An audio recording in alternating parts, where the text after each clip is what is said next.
Hello, my name is Stuart Sladden, and I am the director of the three choirs you are about to hear: Joie de Vivre, the Bison Men's Chorus, and the Good Neighbours Choristers. These three choirs operate out of Winnipeg, Manitoba, in Canada, and between them serve over 100 non-audition singers of all experience levels and ages, with our youngest singer being 22 and our oldest being 97. I want to thank these singers for their dedication to their respective choirs and for joining me this year in what I have dubbed the Grand Virtual Experiment. I also want to thank you for tuning in to watch our virtual holiday program. Normally at this time of year, choirs are busy getting ready for a myriad of live, in-person concerts that help people get in the holiday spirit. This year, sadly, in-person concerts aren't possible for most of us, and while many choirs have chosen to wait out the pandemic, other choirs have tried to find new ways to reach out to their communities and audiences. When it became apparent this past summer that anything in person, be it rehearsals or concerts, would not be possible, I had to reimagine what choir would look like. This reimagining leads us to what you are about to watch.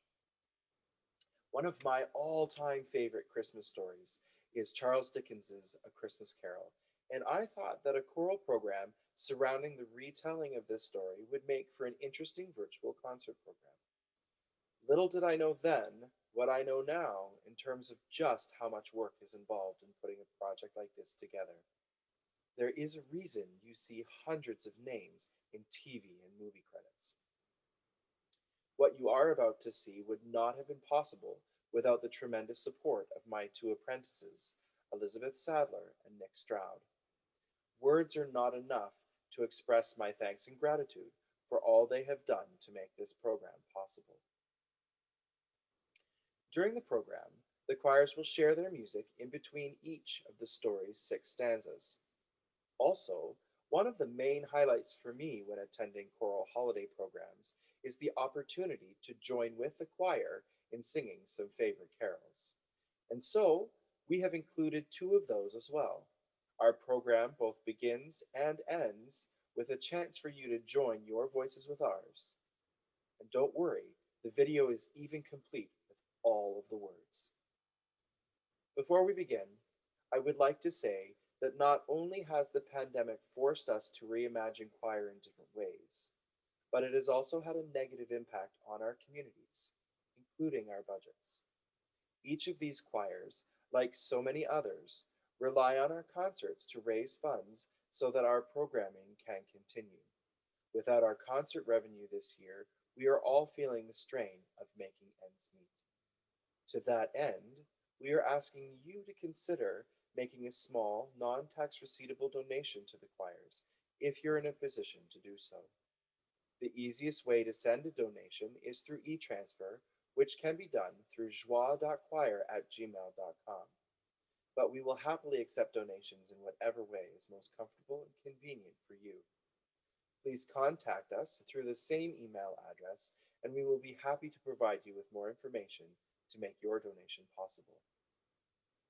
This video will remain up until the end of December, and after which all proceeds received will be split between the 3 choirs in order to help them continue with their programming. I would also like to mention that because all of our activities for the remainder of this season are virtual, we can actually accept singers from anywhere in the world. And so if you're watching this and might be interested in joining one of these choirs, please don't hesitate to get in touch with us. We would love to have you. On that note, and on behalf of the choirs, thank you again for tuning in to our virtual holiday program. And I invite you to sit back, relax, savor some snacks, and enjoy the show.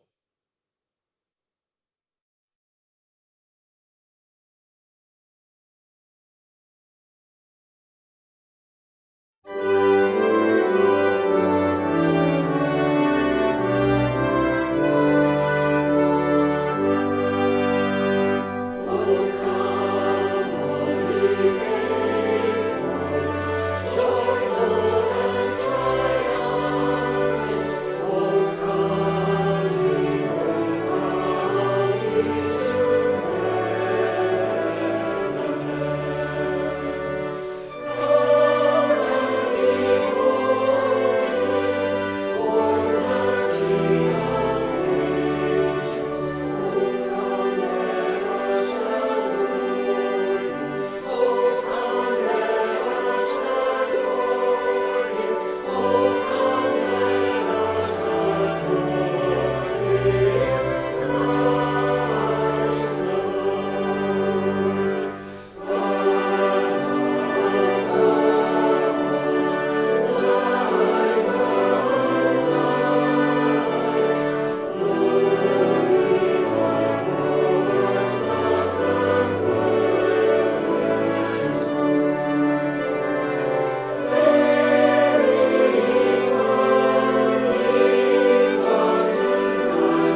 Noel, Noel, Noel, Noel, Noel, Noel.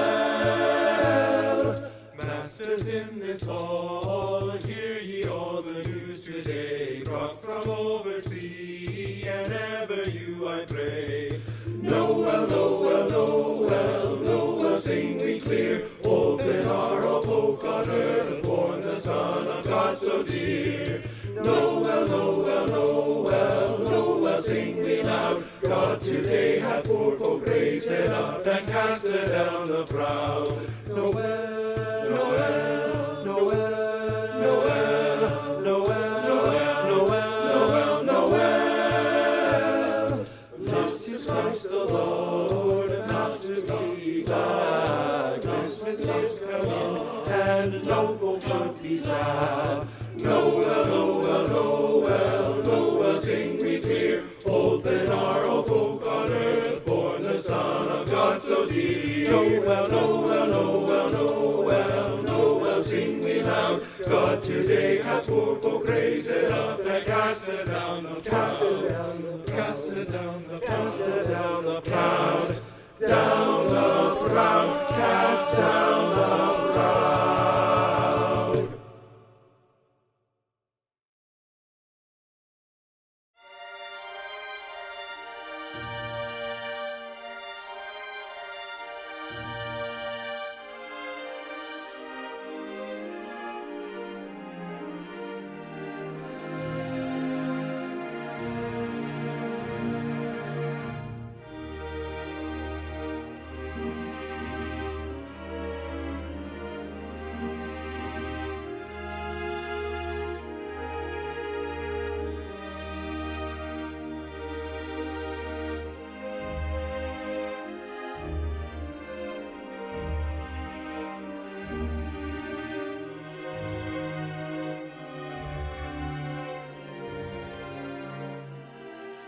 This story begins just after Queen Victoria came to the throne. Jacob Marley had been dead for 7 years. His business partner, Ebenezer Scrooge, was the meanest man in London. Scrooge was so mean he would not even pay for a coat of paint to remove Marley's name from the office sign. It still read, Scrooge and Marley.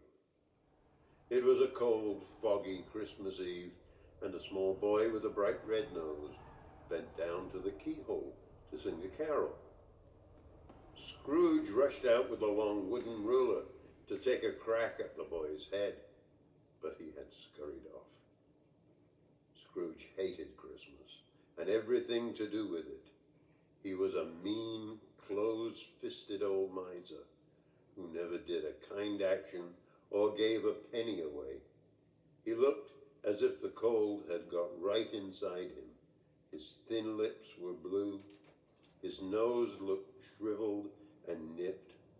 His eyebrows, wiry, hair and stubbly chin looked silver with frost. But his heart was the coldest of all. It made his office chilly, even in summer.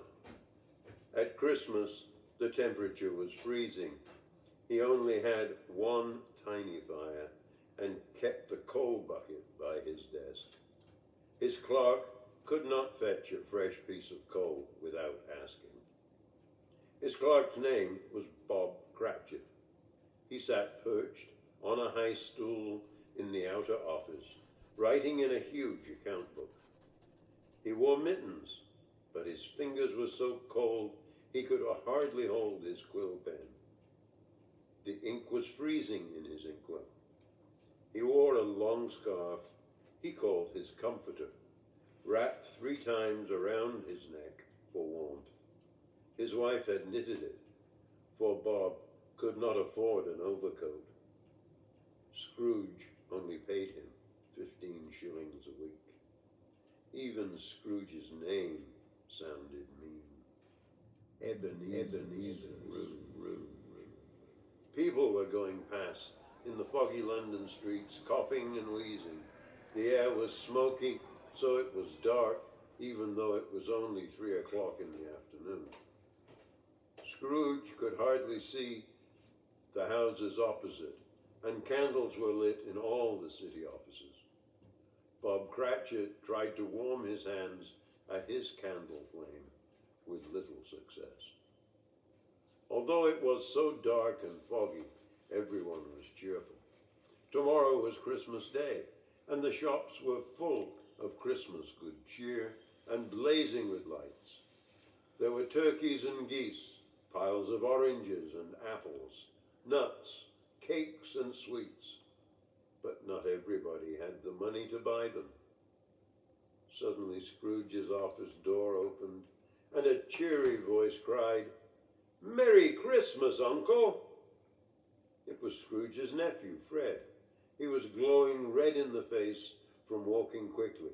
His eyes sparkled, and his breath was like smoke in the cold air. "Bah!" said Scrooge. "Humbug!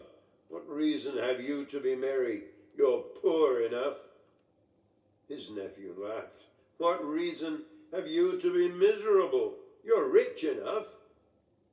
"Merry Christmas," growled Scrooge. "Down with Christmas. If I had my way, everybody that goes about saying Merry Christmas should be boiled in it with his own pudding and buried with a stake of holly through his heart." "You don't mean that, I'm sure, Uncle. Come and have Christmas dinner with us tomorrow, and let's be friends." But Scrooge refused. "I am going to wish you a Merry Christmas, in spite of your bad temper, Uncle, and a Happy New Year." "Bah, humbug!" Scrooge snapped at his nephew, went out, with a friendly word to Bob Cratchit as he left. As Fred went out of the door, he stood back to let in 2 plump, pleasant-faced gentlemen. They were collecting money for the poor, to give them a bit of comfort at Christmas time. "Mr. Marley?" asked one of them. "Marley's dead. I'm Scrooge," barked Ebenezer. He refused to give anything to the collection. "Are there no prisons?" he demanded. "Are there no workhouses? I support those with my taxes. Let the poor go there." "Many can't go there, and many would rather die, sir." "Let them die, then," said Scrooge. "There are far too many poor people." The gentleman went away disappointed. The fog got deeper, and the afternoon darker. Soon it was time to shut the office. Bob put out his candle. "I suppose you want the day off tomorrow," grumbled Scrooge. "I shall have to pay you a whole day's wages for no work." "It's only once a year," said Bob timidly. "And that's once too often," growled Scrooge.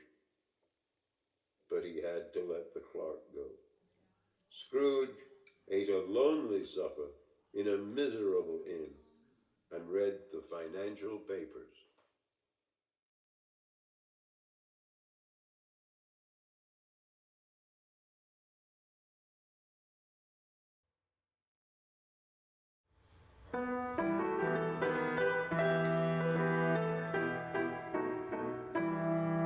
God rest you, merry gentlemen, let nothing you dismay. Remember Christ our Savior was born on Christmas Day, to save us all from Satan's power when we were gone astray. Oh, tidings of great comfort and tidings of great joy, from Lord our heavenly Father, blessed is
Scrooge lived alone in a gloomy old house that had belonged to Jacob Marley, his old partner. It was so dark in the yard that Scrooge had to feel his way up to the gatepost. He was putting his key into the door when he noticed the knocker. It was a big old-fashioned one, with nothing special about it. It was not an ordinary knocker at all. It was Marley's face. Marley's face was a dismal shade of green, rather like a bad fish glowing in the dark. Ghostly spectacles were perched on its ghostly forehead, and the hair moved gently as if the breeze were stirring it. Its eyes had a fixed stare. As Scrooge looked hard at it, it turned back into a knocker again. Scrooge was not frightened. He did not believe in ghosts. He entered the house, lit his candle, and looked at the inside of the door. He expected to see the back of Marley's head, but there were only screws and nuts. He closed the door and went up the wide staircase. Was something going up ahead of him? He told himself firmly that Marley had been dead for 7 years. Upstairs, everything was as usual. There was nothing under the bed or under the table. A little saucepan of porridge was on the hob by a small coal fire. Scrooge put on his slippers, his dressing gown and nightcap, and sat down to eat his porridge. But first, he made sure that the door was locked. There were pictures of Bible characters on the tiles around the fireplace. Cain and Abel, the Queen of Sheba, Abraham and Isaac. They all looked like Jacob Marley to him. "Humbug," said Scrooge. Just then a bell high above the fireplace began to swing to and fro. It had not been used for years. Now it began to ring, and every bell in the house rang loudly for about a minute. Then came a clanking noise deep in the house, as if someone were dragging a heavy chain up from the cellar. "It's humbug," said Scrooge. "I won't believe it." But the cellar door opened, and the noise came up the stairs, through the heavy door and into the room. Before his very eyes, the flame in the fire leapt up, and it was as if it cried, "I know him, Marley's ghost." And there was Marley, wearing his usual waistcoat, tight trousers and boots. The chain around his waist was very long and wound around him like a tail. It was made of cash boxes, keys, padlocks, account books and heavy metal purses. Scrooge could see right through his body to the 2 buttons on his coat behind. "You don't believe in me, do you?" said the ghost. "I don't," said Scrooge. "You could be the result of an upset stomach. Perhaps you're an undigested bit of beef or a crumb of cheese." The ghost took no notice of Scrooge's feeble joke. Instead, it gave a frightful cry and rattled its chain. "What is that chain you're wearing?" asked Scrooge. "I made this chain in life, link by link and yard by yard. You have one too, just as heavy and thick as mine. But you have 7 years more, so yours is much longer." Scrooge looked down at himself, but could not see anything. "I only thought about money. I lost so many chances to do good," sighed the ghost. "But you were a good businessman, Jacob." "Business? Human beings were my business. I neglected them, and now I'm being punished for it." "Why have you come to me?" asked Scrooge. "To warn you, so that you can escape my fate. You are going to be visited by 3 spirits who will come to you as the church clock strikes 1. "I'd much rather they didn't," said Scrooge. But the ghost wrapped its tail around its arm and walked backwards towards the window, which began to open wide. The ghost floated out into the night air. Scrooge heard sad cries and saw that the sky was full of figures like Marley. They were crying out sadly and trying to reach the suffering human beings they had not helped while they were alive. Suddenly Scrooge felt very tired. He crept into bed and fell asleep right away.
Scrooge woke up with a start when the church bell chimed midnight.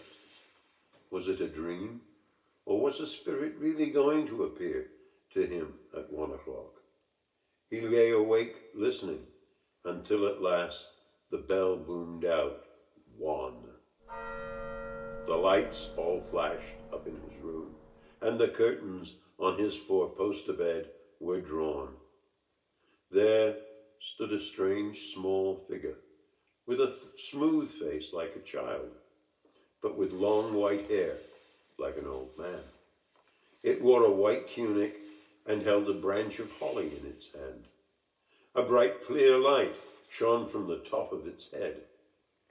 It carried a cap like a fire extinguisher, which you could use to put out this light. "Who or what are you?" asked Scrooge. "I am the ghost of Christmas past." "Long past?" "No, your past." "What brings you here?" "To remind you, to help you. Get up and come with me." Scrooge got out of bed in his nightclothes and took the spirit's hand. They were suddenly in the country, in a small market town. Boys were riding along the road. They were going home for the Christmas holidays. Scrooge knew who they were, his old school friends. He began to cry. He remembered how he had been left behind that Christmas in a cold, cheerless schoolroom, forgotten by everyone. He could see himself as a boy, sitting reading. Behind him, outside the window, the people in the book came to life, but the pictures faded. He dried his eyes on his sleeve. "I wish," he said. "What?" asked the ghost. "There was a boy singing carols outside my office tonight. I wish I'd given him something." The spirit waved his hand. "Let's look at another Christmas." It was the same schoolroom. The boy was older, alone again. Suddenly the door opened, and a little girl rushed in and hugged him. It was his sister. She'd been sent to bring him home for Christmas. "She was never strong. She died young," said Scrooge. "And left one child, I believe, your nephew." "Yes," said Scrooge thoughtfully. Then they left the school behind and found themselves in a huge city. It was Christmas Eve, and the streets were lit up. They stopped at a warehouse door. "Do you know it?" "Know it? I was apprenticed here," said Scrooge excitedly. There was a jolly party in full swing. Old Fezziwig, Scrooge's employer, was celebrating Christmas with his family and work people.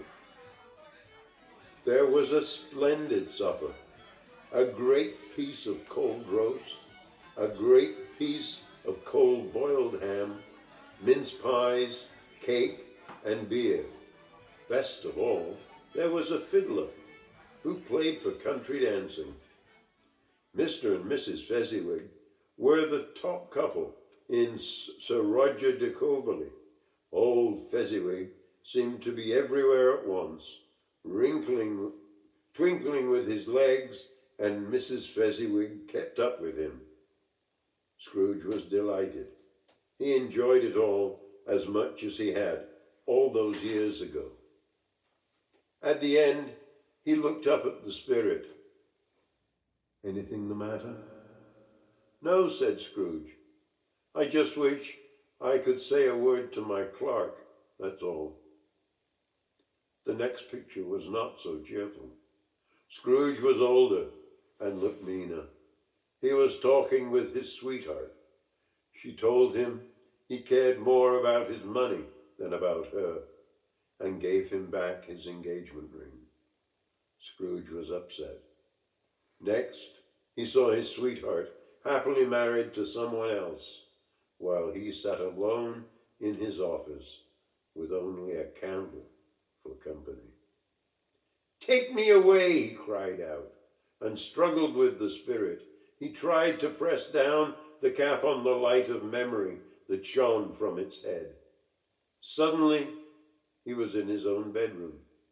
He fell on his bed and sank into a deep sleep.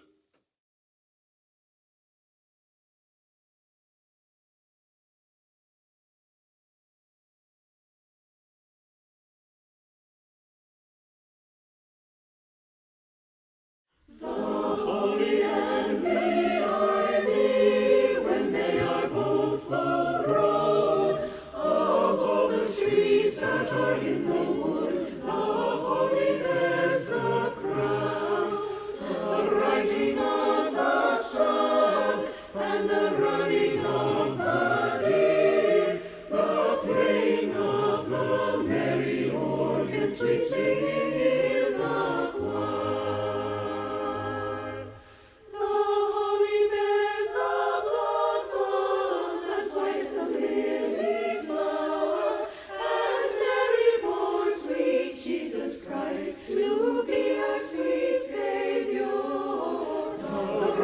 Of the sun and the running of the deer, the playing of the merry organ, sweet singing in the choir. The holly bears a berry as red as any blood, and Mary bore sweet Jesus Christ for to do a sinner's good. The rising of the sun and the running of the deer, the playing of the merry organ, sweet singing in the choir. The holly bears a prickle as sharp as any thorn, and Mary bore sweet Jesus Christ on Christmas Day in the morn.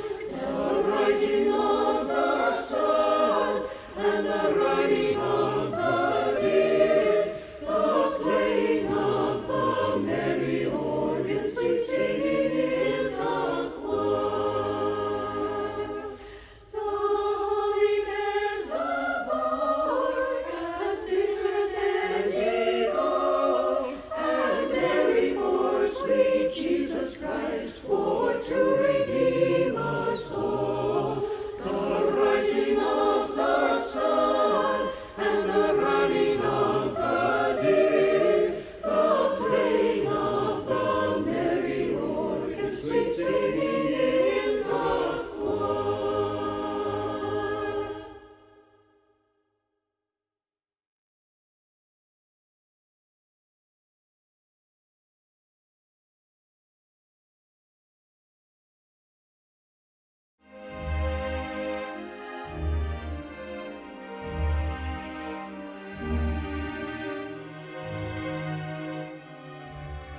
Scrooge woke again with a jump, just as the clock was striking 2.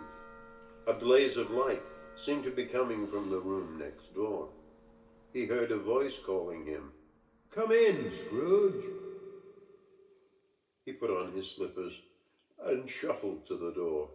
His room looked quite different. It was decorated with holly, ivy, and mistletoe. There was a huge crackling fire in the grate. He heaped up on the floor to make a kind of throne. He saw turkeys, geese, chickens, joints of beef, strings of sausages, mince pies, Christmas puddings, and pyramids of fruit. On top of them sat a jolly giant, holding a torch shaped like a horn of plenty. He held it up to shine its light on Scrooge as he came peering round the door. "Come in, man, and get to know me," said the giant. "I am the ghost of Christmas present." "Spirit," said Scrooge humbly, "I know you have come to do me good. Please take me with you." The spirit took him out into the streets, where people were doing their last-minute shopping, getting ready for Christmas. The bells rang out for the services from church and chapel.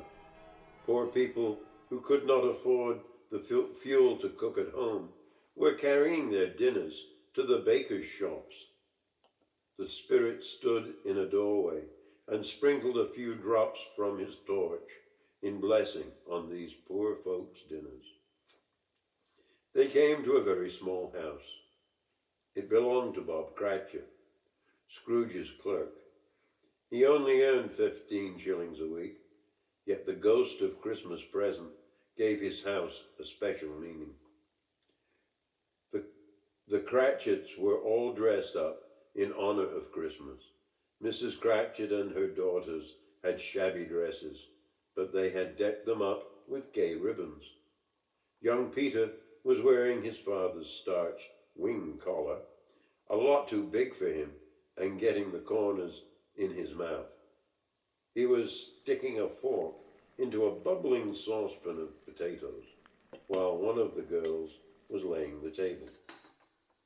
Two excited little Cratchits, a boy and a girl, rushed in to say they were sure they could smell their goose cooking at the baker's. "Where's your father and Tiny Tim?" asked Mrs. Cratchit. "Here they come," said the children, and Bob, with 3 feet of comforter around his neck and Tiny Tim on his shoulder, came round the door. Tiny Tim carried a crutch and had an iron frame on his leg. Just then, the young Cratchits came, charging back, bearing the goose on a tray.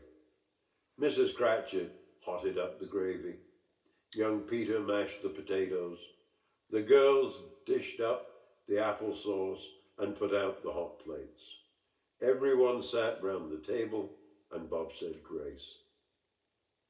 Then Mrs. Cratchit plunged her long carving knife into the breast, and the smell of sage and onion stuffing gushed out. They all said there was never such a tender, tasty goose. There was enough for everybody.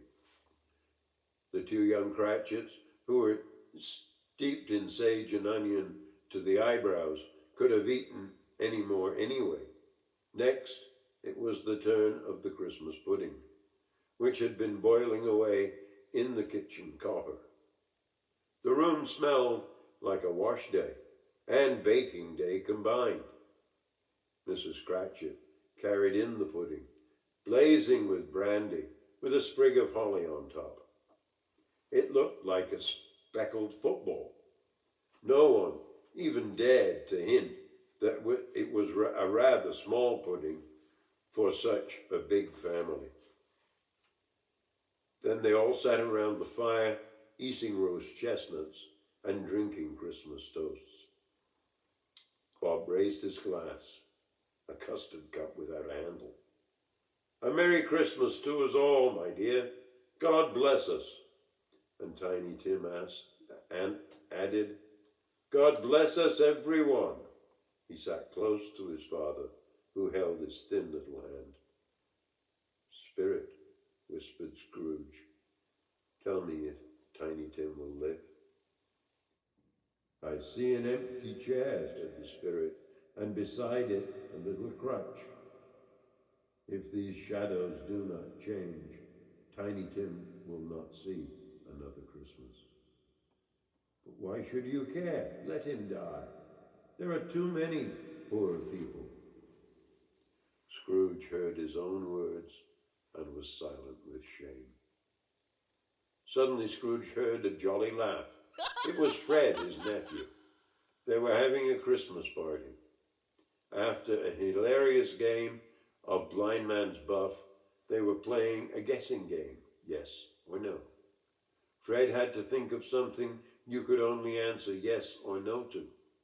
Yes, he was thinking of an animal, a disagreeable, savage animal. Yes, it lived in London. No, it wasn't in a zoo. No, it wasn't a horse, or a donkey, or a cow, or a tiger, or a cat, or a bear. Scrooge's nephew laughed so much he almost fell off the sofa. At last, his plump sister-in-law squealed out, "I know who it is! It's your Uncle Scrooge!" And so it was. They all drank a toast to Uncle Scrooge, who would have answered them, but the Spirit took him away again to see other people's Christmases in distant lands. But gradually the Spirit grew smaller and smaller. Its brown hair turned to grey. "Is your life so short?" asked Scrooge. Then Scrooge noticed something hiding in the folds of the Spirit's robe. There were 2 children in there, a boy and a girl, very thin, half-starved, and ragged. "These are the children of the world who have no parents and no one to make a Christmas for them," said the Spirit sadly. "Have they nowhere to go?" asked Scrooge. "Are there no prisons?" said the Spirit, turning on him with his own words. "Are there no workhouses?" The clock struck 3. Scrooge looked about him for the Spirit, but it was gone. Instead, he saw a solemn figure, clad in a dark hood and cloak, gliding like a mist over the ground towards him.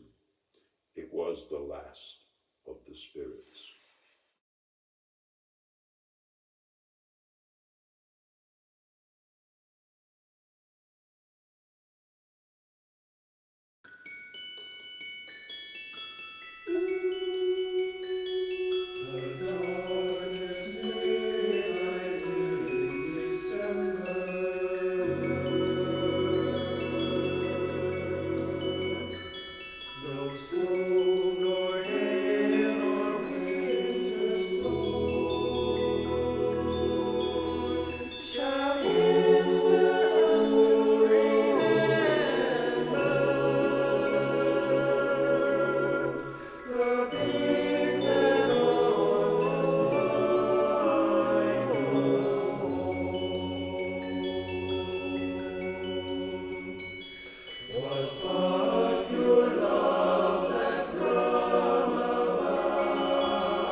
spirit did not speak.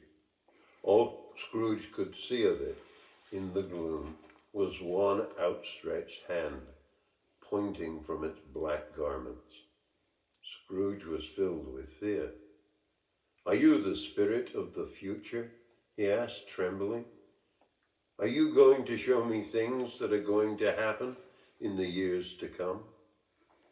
The spirit seemed to bend its head. "Will you not speak to me?" begged Scrooge. Instead, the spirit pointed straight ahead. They were in the city. The businessmen were standing in groups, chinking the gold coins in their pockets. Scrooge and the spirit stopped near enough to hear what some of them were saying. "I don't know much about it. I only know he's dead," said one fat merchant. "Who's he left all his money to?" asked another, taking snuff out of a large snuff box. "I don't know," said a red-faced banker with a wart on his nose. "He hasn't left it to me." They all laughed. "I wonder who'll go to his funeral," said the fat man. He hadn't any friends. Scrooge wondered who they were talking about. He looked about for himself, but he was not in his usual place of business. Next, the spirit took Scrooge to a dreadful slum in the poorest part of London. Under a low roof, there stood a shabby old second-hand shop, full of rubbish. A rag and bone man was crouching by an evil-smelling stove, waiting for customers. Two men and a woman came in out of the murky night, carrying bundles.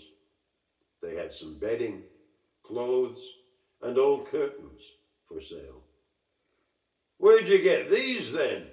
croaked the old rag and bone merchant, picking them over. "The old chap we took them from won't want them again," chuckled the woman. "No, where he's gone, he won't want no sheets or nightshirt," said the other woman.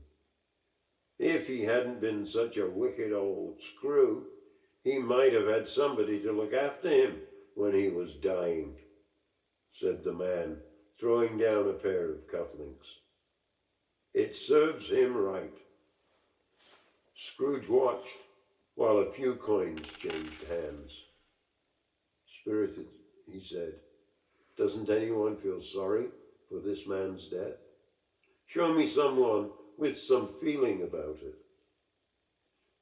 The ghost spread its dark robe out like a wing and then drew it back to show a room where a mother sat with her young children. Then her husband came in, looking ill and worried. Yet there was a look of joy on his face, too. "We have more time to pay our debt," he said. "Has the old man relented, then?" said his wife eagerly. "No," said her husband. "He is dead." The wife's face brightened. This was the only feeling anyone had for the old man's death. It was a relief. Scrooge begged the spirit to show him some kind of feeling connected with the death.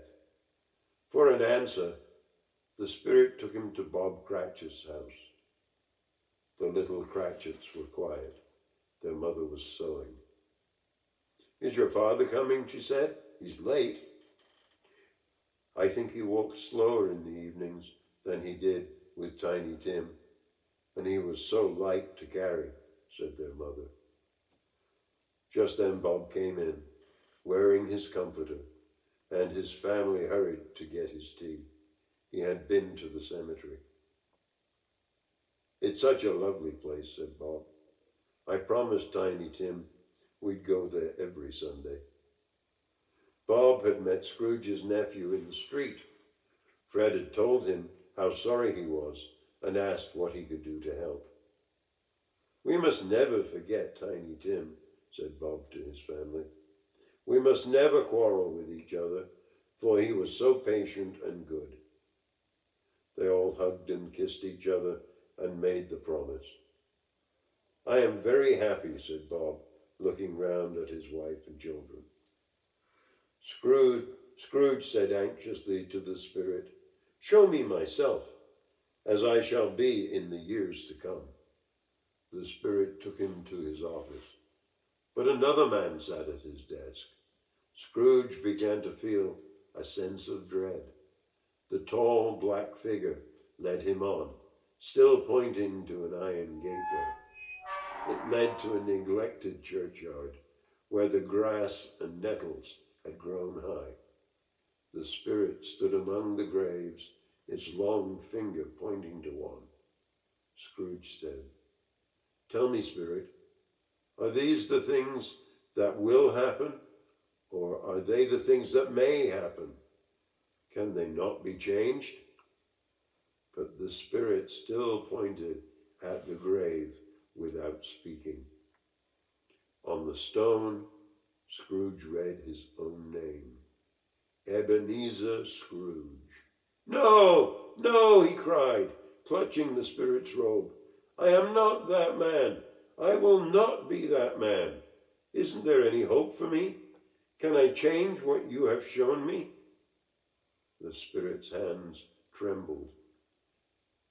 "I promise to keep Christmas in my heart all year round. I promise to remember the lessons that the spirits have taught me. Christmas past, Christmas present, and Christmas future. Please tell me I can change the writing on the stone."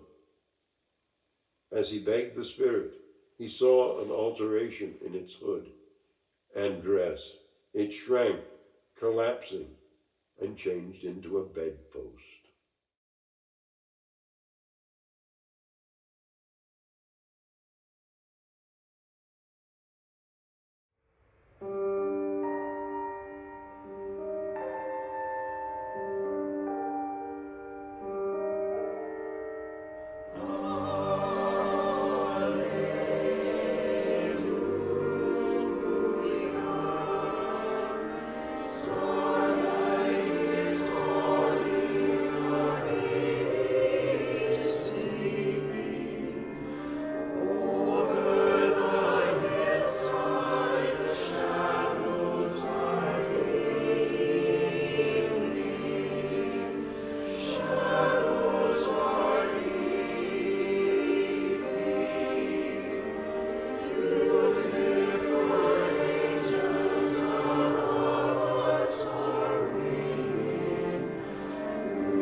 was his own bedpost and his own bedroom, and it was his own time ahead to make up for the past.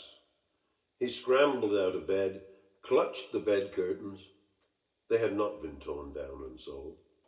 He put on his clothes, inside out, upside down, anyway, laughing and crying at the same time. "A Merry Christmas to everybody," he shouted.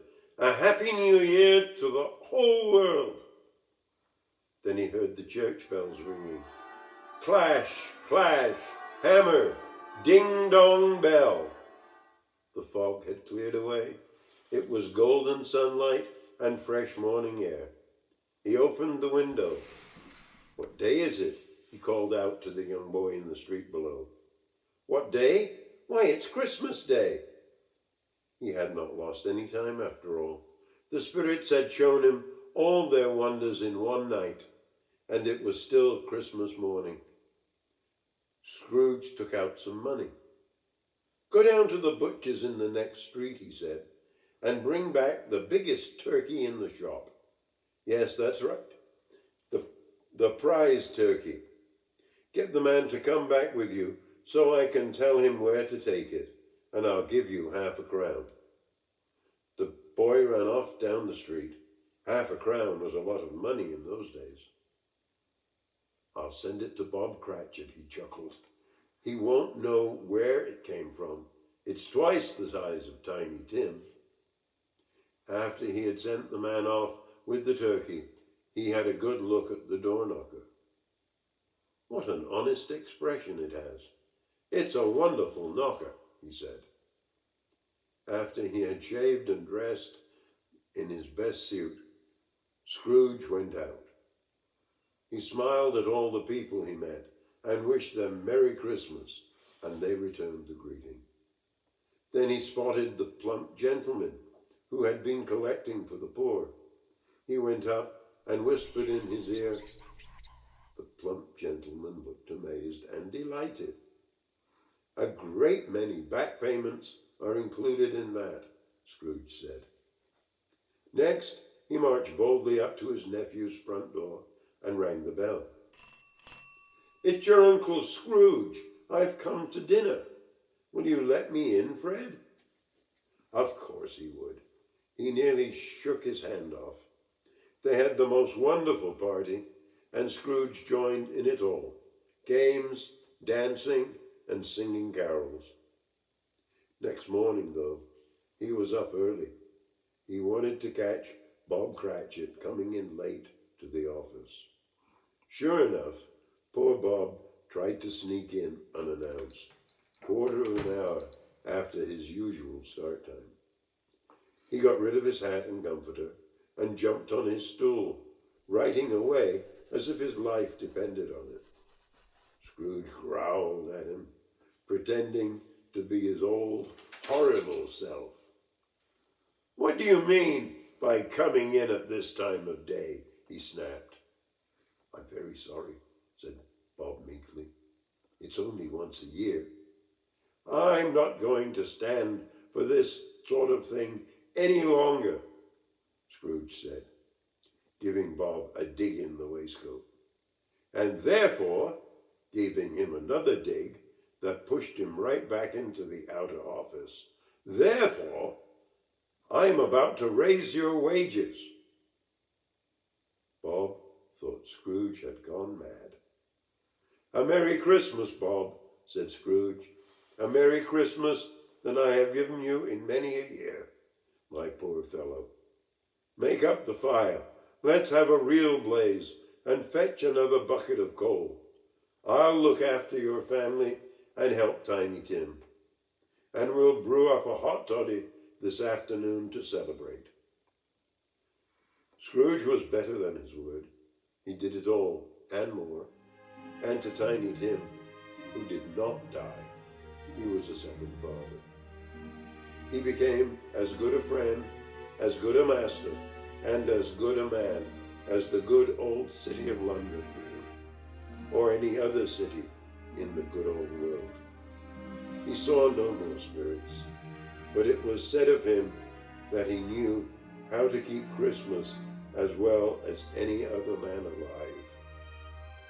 May that be true of us all, as Tiny Tim once said. God bless us, everyone.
We have come to the final piece of the evening, and we sincerely hope that you have enjoyed hearing and seeing your friends and loved ones on screen tonight.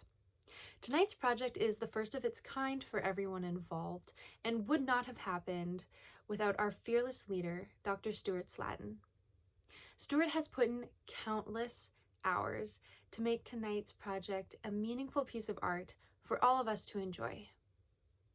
Dear singers, thank you for your patience and your willingness to participate in a virtual semester. This year has been long and hard for choristers all around the world. We as directors thank you for your participation. We need to keep safe and keep singing, no matter the distance, whether that be in person or apart. Normally, each choir would be hosting and selling tickets for its own in-person concert. In lieu of concert tickets this year, we have made this virtual concert viewing available to the public. We hope it reaches many people and brings them even just a few moments of joy and relaxation during this time of the year. We are hoping that you will consider making a donation in support of the 3 choirs performing tonight. Your donations will be split evenly amongst the 3 choirs and go directly to supporting the choristers and their artistic teams. Donations can be made electronically via e-transfer to joie.choir at gmail.com. If you would like to make a donation and are not able to do e-transfer, please email us at the same address and we will be pleased to assist you. To everyone watching right now, we want to wish you a very happy holiday. In whatever way you may or may not be celebrating this year, we hope you find yourself safe and surrounded by love, warmth, and joy. And now we leave you with a beautiful arrangement of O Holy Night.